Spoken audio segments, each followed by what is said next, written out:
The Oracle of Luna is a podcast with me, Bridget Engels, as your host.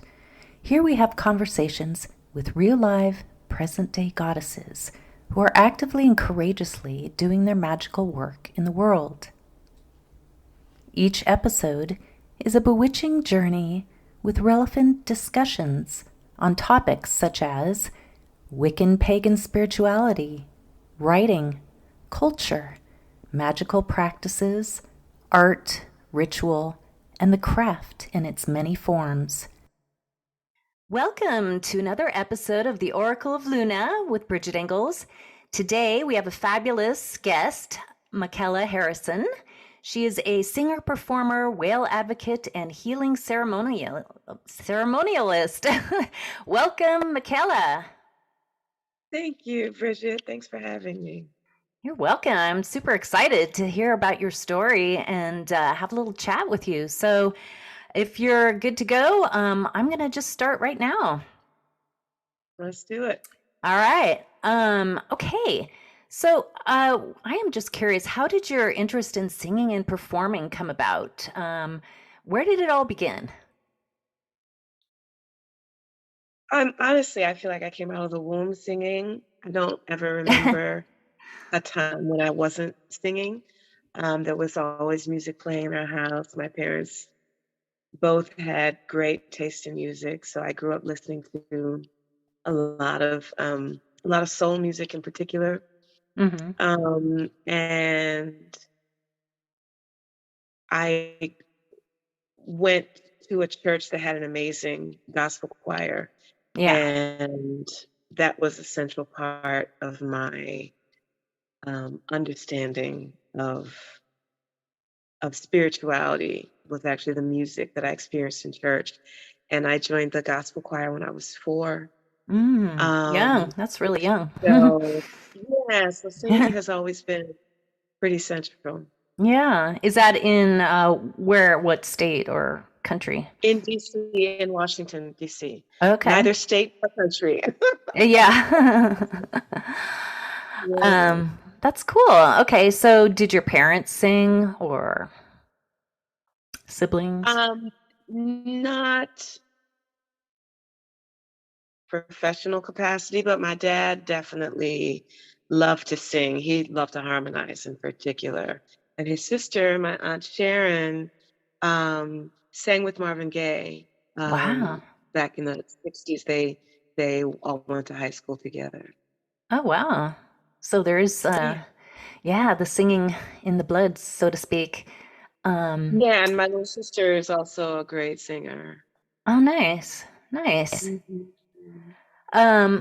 Okay, so moving on, like, who has influenced you the most on your journey, would you say? Are there other musicians or singers or just people in general, I guess? Definitely have to name my grandmother, Bertie, who is the person I spent the most time with as a child. And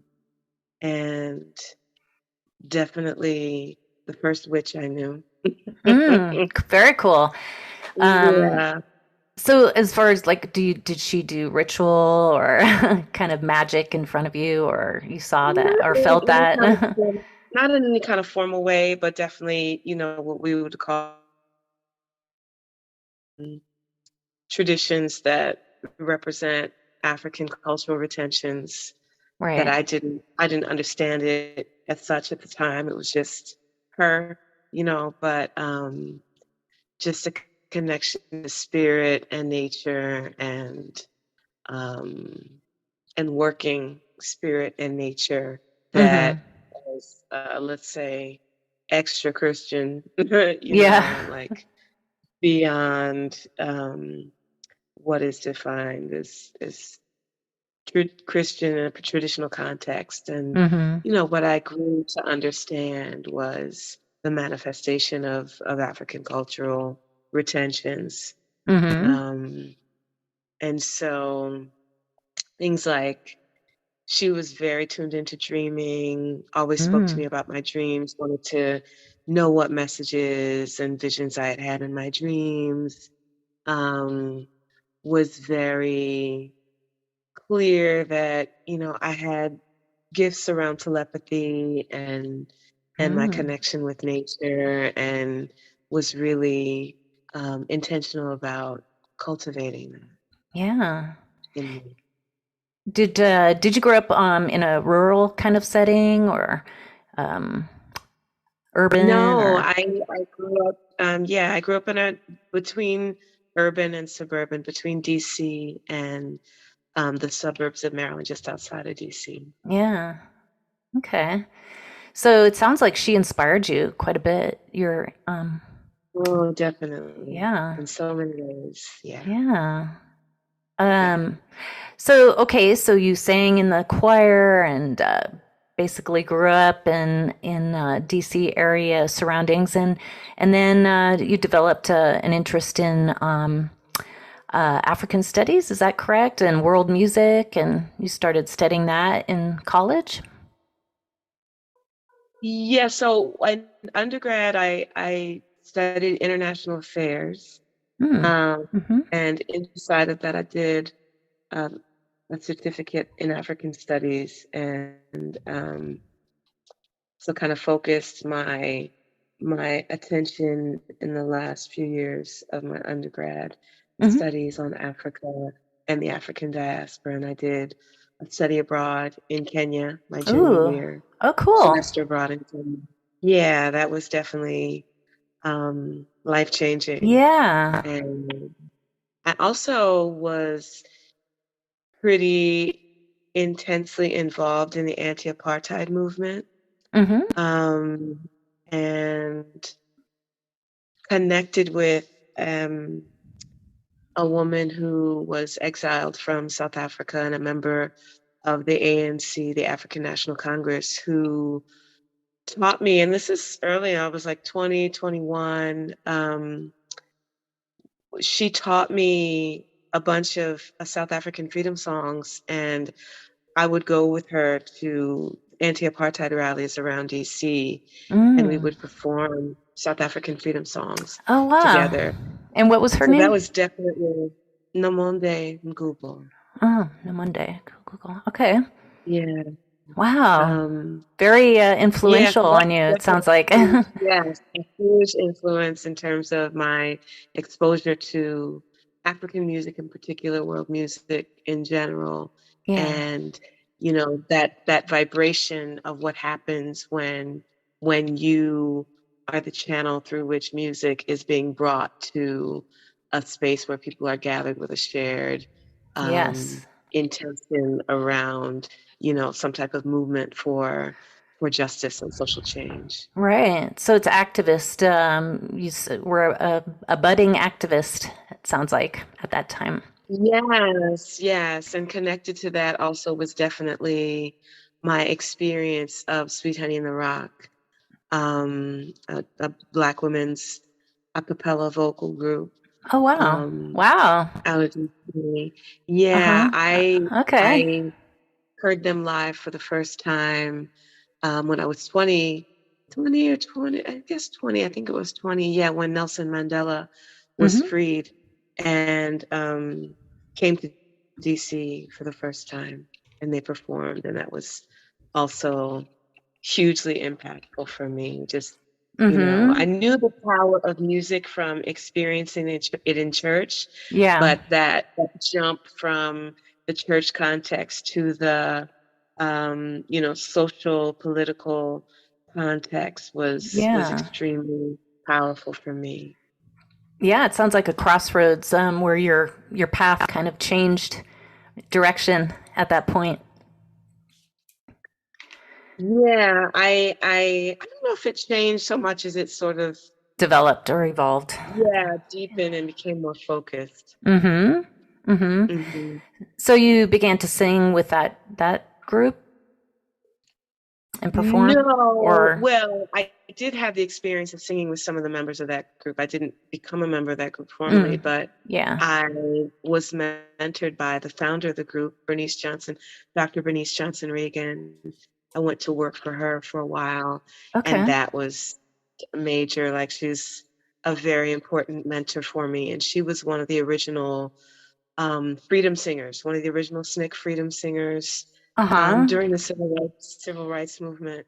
Oh, And so wow. Okay. she definitely impressed upon me um, how powerfully important collective singing has been for Black folks in our Mm-hmm. journey Yes. um, from, capture in Africa to the present day in terms of our survival in Right. this land, and particularly Yeah. in terms of affecting um, political and social change. So that Yeah. was yeah, that was a big intervention for me. Yeah, it sounds like it. And so from that point, did you start singing in clubs or concert halls or just kind of, you know, engaged in more activism at that time?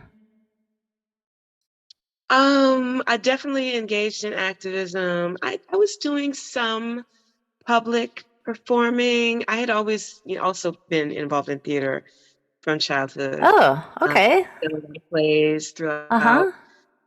elementary, middle, and high school and college. Um, What were so your, I would what were some of just, your favorite plays? um,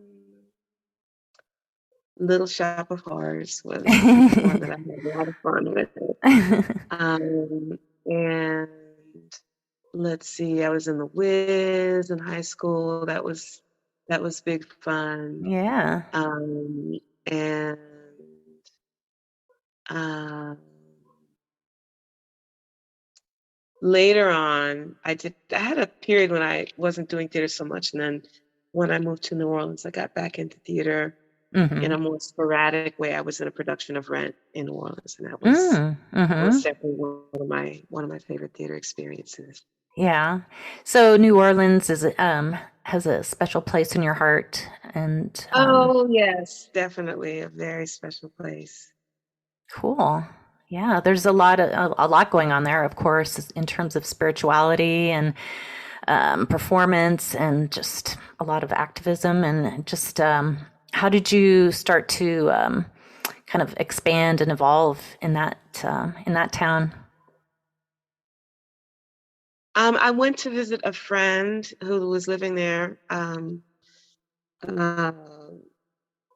I guess I was 30, 29, I think, maybe the first time I went to visit her. Mm-hmm. 28 or 29, I don't remember. And she just kind of called me up and was like, "Hey, you need to come here because this place, this place is for you. Yeah. You'll really feel it." And I did, as I went and stayed for a week the first time and just fell in love and kept going back. And I ended up moving there when I finished grad school in 2002, Mm-hmm. and was first teaching at Dillard University there, was Oh. teaching African World Studies. Mm-hmm. And after a year of teaching, which I loved, but the administrative part not so much, Yeah. um, I just saw so many amazing musicians making their lives, making their living, making music, and Yeah. um, it was such a community of camaraderie and mutual support that I felt liberated to, finally give myself over to the music. So New Orleans really Ah. had everything to do with me moving into kind of giving myself to singing as my Yeah. career. Okay. All right. So it seems like at that point, did you bring in more spirituality with your singing based on the influences of New Orleans? And how did that kind of develop? Well, spirituality was always part. of my singing. Yeah. New Orleans definitely supported the evolution of that as I, um, just expanded my repertoire Mm-hmm. of genres and just sang more in general. Mm-hmm. New Orleans was definitely influential in that regard. And Yeah. I I really think of singing as a spiritual act in general. So it's for me, I'm not really the spirituality that comes with singing is not they're not two separate things. Right. It's interesting. When I open my mouth to sing, it is a spiritual act. Yes. It doesn't really matter what I'm singing, and that definitely is connected to my roots in gospel choir, in terms of, experiencing how the music created really the environment for spirit to flow through. So Mm-hmm. that's always how I approach singing. And then, over time in evolving my relationship to African spirituality, um, incorporating those elements more. But there's just in general, in terms of my approach to singing, um, it's always a spiritual act, and Yeah. it's always about being a channel through which people can connect to the divine in some Yeah. way. Oh, absolutely. I went onto your website and just started listening on the YouTube, and beautiful. Your voice is so powerful and amazing. So all my listeners, please go to her website, and we'll get you the links obviously at the end, and listen to Michaela and also go see her and perform. I was just amazed and blown away because your voice is just so powerful and beautiful. And I also wanted to kind of touch base on any. I was going to ask you if you had any favorite goddesses that you would or you like to invoke while you sing. Well, I'm a daughter of Yemonja, Okay. in the Yoruba Mm-hmm. spiritual diaspora. Mm-hmm. She is the mother of the waters, the mother of the Yes. fishes, the mother, protector of mothers and children, and abundance associated with the ocean in the diaspora and the Ogun River in Nigeria. And I'm initiated to her through the tradition of candomblé in Mm. Brazil. Okay. Well, and I'm also a daughter of Oshun. So Yemoja and Yeah. Oshun, I definitely have, direct, intimate connection with. And Mm-hmm. I definitely have to name Aset, Isis, who Yeah. was, I guess, my introduction to goddesses as I began to connect with and read about Kemet / ancient Egypt. Mm-hmm. Probably when I was about 5, I was really, really Oh, drawn to books nice. and anything that had anything to do with Kemet. Mm-hmm. Mm-hmm. So Isis or Set has always been present with me as well. Mm. And so do you go out into nature near the rivers and oceans to sing and to invoke? Oh, definitely. Yes. Okay. Yes. Nature is very much integral to my spiritual practice, and singing is definitely always part of any offering that I make. Yeah. Um, yeah. Hmm. Powerful. And so I'm going to kind of touch on this because this is a big part of what you do. It sounds like the Whale Whispering Project is very integral into your singing and performing and spirituality. Can you tell us what interests you and inspires you to sing with the whales, and why did you start doing all that?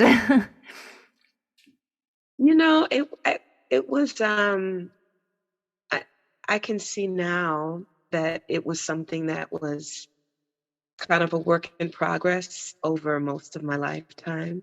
You Uh-huh. know, um, I've always had a really profound connection with animals, and been able to communicate with animals. That's all my life. Okay. Um, and I, from the first time I heard whale song, felt very connected and moved by it. And um, I really knew that I was always going to do something with whale song. I Mm. just didn't know what it was. And this was from like my early teenage years. And I understood that it wasn't for that time, and I kind of stored it away.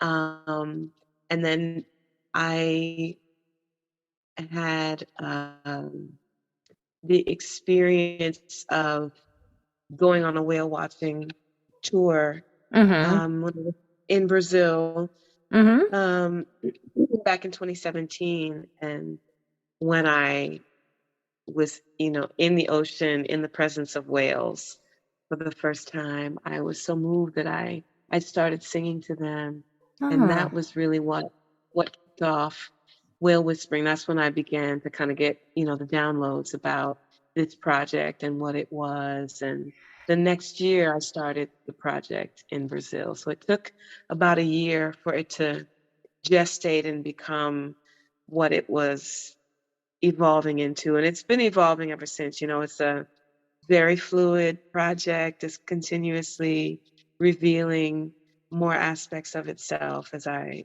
deepen into it. Uh-huh. And well, for those of us who don't know what it is, what exactly is it? Is it a advocacy or a stewardship program for saving whales, or just protection? It's a lot of things. It's Mm-hmm. A it's lot of different things. definitely, yeah, I mean, it's a creative work. Okay. The intention of the project is that I'm creating a body of songs that is in co-creation with the whales, Okay. um, that are about addressing climate change and the environment and our need to, care for the environment and our relationship to water in Mm-hmm. particular. Yes. And In the ocean. Mm-hmm. specifically addressing the need for healing, the need for racial healing, and tapping into the history, stories of the Middle Passage, through the memory that the whales carry in their DNA of having witnessed the slaving vessels crossing the Oh. Atlantic. Uh-huh. And this understanding that I've been given from my ancestors, that there was a musical exchange between humpback whales and the people on the ships as they cried out and sang out from the ships, and Uh, that the whales heard them and that they heard the singing of the whales. And so that there was this musical exchange that happened, and that part of what the whales carry inside of their songs is the echoes of those sounds from those slave ships. And so mm. that's a big part of what whale Yeah. whispering is, also tapping into that ancestral memory to bring forth sounds that speak to that journey and that experience, and capture the healing of Yeah. singing through something, so painful and so harrowing, and Yeah. managing to tap into beauty, um, And just through connecting with through any. an animal and a whale out in the middle of the ocean is fascinating. To have that connection is just very powerful as well. I mean, whales are. It's so powerful, so healing, so healing. Yeah, So, yeah, I mean, it's just been really incredibly magical from the yes, very, yes, very beginning. Everything about the work has been magic from start to finish. I mean, from start to continuation. And yeah. everyone um, who's tapped into it in some way has experienced that, and Mm-hmm. that's the power of the whales. They are sublime beings, Yes, and they want to share this healing with us. It's definitely, as I said, a co-creative work. I yeah. don't have the sense at all that I'm doing this um, on my own. It's definitely collaborative. They're Mm-hmm. Mm-hmm. aware. I feel very clear that they're aware, that they chose me for Mm-hmm. this assignment, and we're doing it in conjunction, in cooperation with one another. Uh-huh. They want to share this healing with human people. And where can people go to listen to the recordings or kind of feel the presence of this communication, sacred communication? There's several videos that are up on my YouTube channels. The one Okay. is I think Michaela Harrison Music is the Mm-hmm. one. It's either Michaela Harrison Music or Michaela Harrison Sings. Mm-hmm. I have On YouTube. one of Okay. one or the other has some of the whale whispering videos up there. They're also on my website, which is michaelaharrison.org. Mm-hmm. And there's one audio recording so far that's up on my website. It's called We Are One, Ancestral Flow. And that's about a 16.5 minute recording of me interacting with the whales underwater. Oh, Um, underwater. yeah, yeah, Wow. yeah, That's cool. yeah. You, so, you got And it in your scuba outfit and went down there? no, Or I'm singing from a boat, and okay. there's a hydrophone, which is a microphone that goes underwater and picks up the whales Oh, singing. I see. And Okay. I have an aquatic speaker I that see. projects my voice underwater. So it's a Oh, that's so recording. powerful. And then they listen and then they sing back and there's a Yeah, yeah, communication flow of, oh, that's so beautiful. yes. So powerful. Mhm. Yeah, Wow. it's been Yeah. amazing. It's been amazing. Yeah. That's it's such a sacred and powerful connection. I don't know of anybody else who's doing this. Maybe there are, but I just got kind of chills just hearing all about this. So it's just beautiful. Thank you. Yeah. Yeah. I definitely encourage everybody to go and listen and support this project. And um, so, Michaela, what are some of your upcoming plans for the future? Do you have any workshops or events or concerts? I'm actually headed to Brazil in Oh, 2 weeks. I'm usually in Brazil for whale season working on the project. So August is kind of the peak of whale season there, August, early September in uh-huh. Bahia. So I'll be down there Okay. doing some more recording. The Oh, idea is definitely to get some more recordings to share, to record some of the songs that I've created for the project. yeah. And I have some performances while I'm down there. Mm-hmm. And I've been doing a series of gatherings. I've been doing gatherings here in different places around the states, Mm-hmm. bringing folks together by bodies of water to sing to the Oh, water I with love whale that. song and to, yeah, Oh, any on the West that's Coast, California or Oregon or Washington or? that is in the plans for the long term. I don't have any specific dates at this point, but Mm-hmm. um, one of my dear friends, dear sisters, who I've been doing some collaborating with through the Alliance for Ecotherapy and Social Justice, she just relocated to the DC area, which is where I am now, Mm-hmm. from the West Coast, from the Bay Area, and Yeah. still has lots of connections out there. So we've talked Oh about yeah. bringing Well Whispering out to California Definitely. sometime in the very near future. Oh So good. um, yeah, that'll be up on my website. Anything, Okay. upcoming will be up on my website. Okay. Excellent. And so your website again, just for our listeners, Michaela Harris. MichaelaHarrison.org, and Michaela Okay. is Michaela. Okay. There's a whole whole rabbit hole for whale whispering on the Yeah. site, and there's I Do think you have it's a through the marketplace okay. that you can get to the We Are One recording of me with the whales. It's available to purchase for download, but you can also just listen to it for free. You have to click a button to go through a portal to kind of read Mm-hmm. and prepare for the experience, because it's Yeah. definitely uh, uh, another dimensional frequency. Right. So Right. there's pieces that you need to read Okay. before being able Okay. to listen to the recording, and then Okay. you can listen to this as many times as you want. Yeah. Yeah, I'm excited if you ever do this out on the West Coast. I mean, there's so many whales. I've seen just personally, in the Bay Area, in Oregon, off the coast, and also in Washington several times. Even this in the Salish Sea, we saw a blue whale once, and there's just a lot of water activity, a lot of orcas out there as well. So, yeah, I definitely come see you and take part in any events that were actually on the West Coast too. So, Well, I will definitely keep you posted about my West yeah, Coast posting. yeah.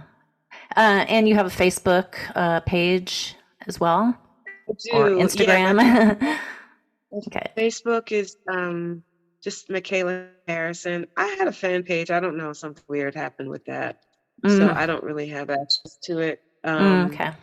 But Facebook is just my name, Michaela Okay. Harrison, and then my Instagram is real Michaela Harrison. Okay. REAL Michaela Okay. Harrison. All right. Well, very good. I mean, this has been a pleasure hearing about what you do. It's been an honor speaking with you, and I just love what you're doing out there and how you invoke the divine in all your singing and performing, as well as your whale whispering project. So I wish you just the best of luck in all your future endeavors, and thank you so much for being on the show today. Oh, my pleasure, Bridget. Thank you so much for having me. Yeah, blessed be. And keep on witching. Blessings to you and the same, Bridget. Thank Thank you. you. All right. Bye bye. Bye bye. I hope you enjoyed this conversation. And if you did, please consider supporting my podcast via PayPal on my PayPal me /Oracle of Luna podcast. The link is in the show notes. And also feel free to share the magic of my podcast with others. Thank you, and blessed be.